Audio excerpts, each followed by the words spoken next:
Live from Fargo and serving you on TV, online, and on the go. This is Valley News Live at 6. I found out today that my building was broken into and they're trying to steal quarters from the laundry machines, which has happened before because they put locks on our doors. The Fargo man's in custody after a police officer caught him trying to drill into an apartment laundry machine, but it turns out the attempted burglary wasn't the worst of it. Valley News Team's Rose Itzkovitz has the details and neighbors' reactions.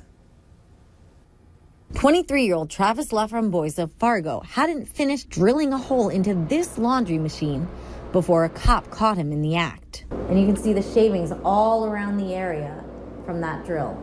But it turns out the drill wasn't their biggest problem.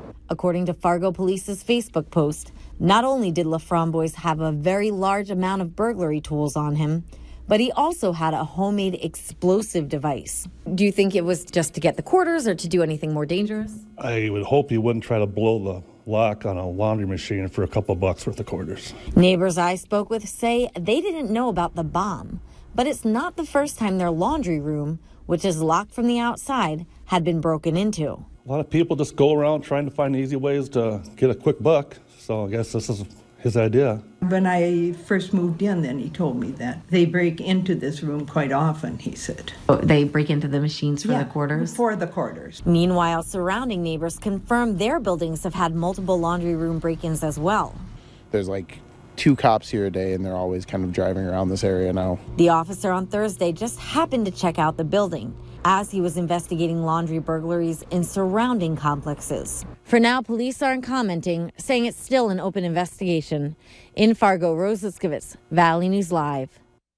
The Fargo man was caught red-handed on the 1700 block of 39th Street South and arrested for burglary, possession of a bomb, and 5 outstanding warrants. Police in Grand Forks continue their investigation tonight into the scary walk home by a middle school girl. She told authorities that a stranger approached her, asking her to get into a van with him. The student attends Schrader Middle School and was approached by the stranger on 10th Street South. Police say the girl ignored the man and kept walking. It obviously is concerning. We're taking measures to make sure that we do as much as we can to avoid a future incident like this. There'll be extra patrols around the schools as they're letting out. Police described the man as a red-colored minivan with South Dakota license plates. The man in question is white, between 50 and 60 years old.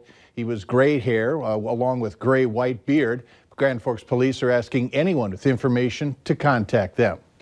Several people were injured after a school bus was hit from behind this morning in south-central North Dakota. The bus was traveling south on Highway 83 near Linton and trying to make a turn into a driveway. A car came upon the bus, which had its 8-way lights activated along with its turn signal. Due to the whiteout conditions, the car was unable to slow or stop to avoid hitting the bus from behind. The 27-year-old driver of the car was injured, along with the 63-year-old bus driver and 4 school-aged passengers. All were taken to the Linton Hospital. Charges are pending against the driver of the car. Persistent pesky snow fell over much of the day. It's part of a transition that includes much colder weather. Let's begin on the latest from tonight. Robert is here with details. Robert? Yeah, certainly going to be a cold one tonight. Colder still as we head through the weekend, but the good news is that snow continues to exit well on off toward the east. That is left behind is a significant slick spots over southern portions of the valley, so take care as you head out and about. There are the temperatures down into the single digits in many areas now, including Fargo at 7, Baudette 7, Cavaliers 7, 4 up in Grand Forks. Those winds out of the north and northwest, 5 to 15 miles per hour. They'll continue that direction, those speeds, as we head through tonight. Wind chills already as cold as 10 below in Grand Forks, 8 below here in Fargo. They get even colder overnight into tomorrow morning. Wind chill advisory, wind chills in these areas 25 to 35 below. Even colder tomorrow night into Sunday, but some good news on that 7-day forecast. And that good news is warmer air. And we'll detail all that coming up in just a few minutes. Can't wait. Thanks. You got it. 1 month after nearly 200 Xcel Energy customers lost power during the region's cold snap, the company has pledged to take steps to prevent power outages in the future. Today, for the first time, the Minnesota Public Utilities Commission heard from utilities on what happened late last month that left those customers without power for a few frigid days. Xcel executives explained how they prepared for the event, adding hours and staff and alerting power plants they may need to run on backup fuel.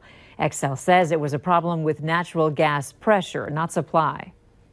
How does the cold temperature result in a pressure drop? The more gas that has to flow across that pipe, the more the pressure drops along the way.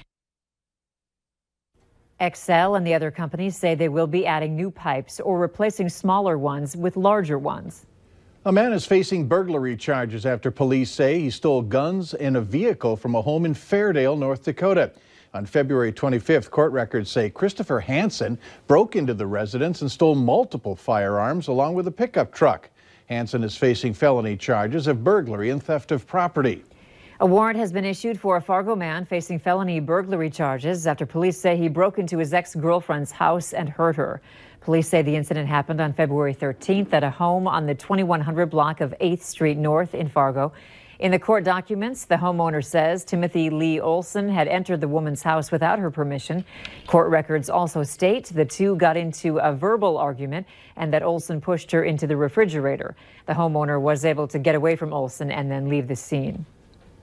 Time for this week's Valley's Most Wanted. Police say 39-year-old Sarah Jean LaChapelle is wanted out of Cass County for theft and unauthorized use of personal ID. Call your local law enforcement if you have any information on LaChapelle. The North Dakota legislature wants to allow the state's meat processing facilities to deal with domesticated rabbits. The bill was introduced by Hillsborough Representative Aaron McWilliams, who has raised rabbits in the past. Fessenden Senator Jerry Klein says there are about 80 commercial meat shops in North Dakota, and domesticated rabbits can weigh up to 20 pounds. The Senate unanimously approved the House bill on Friday. It now heads to Governor Burgum's desk. Also from Bismarck, a seatbelt bill which narrowly passed the Senate is facing an uphill battle in the House. The House Transportation Committee voted 9-4 to not pass Senate Bill 2060, which would make not wearing a seatbelt a primary offense. Currently, law enforcement in North Dakota can't pull a person over just because they're not wearing a seatbelt. The recommendation shocks some lawmakers, but this issue has been a long battle of safety versus personal liberty.